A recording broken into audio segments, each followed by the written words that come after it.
The whistle never blew. A Lego conductor stands frozen by the tracks as minifigs rush in. The signal light is green, but the train hasn't moved. Its whistle's gone silent. A close-up.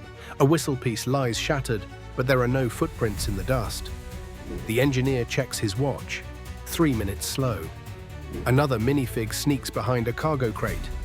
Suddenly, a red cap is found near the control panel. For a moment, it looks like the janitor did it. He's holding a wrench. But smash cut.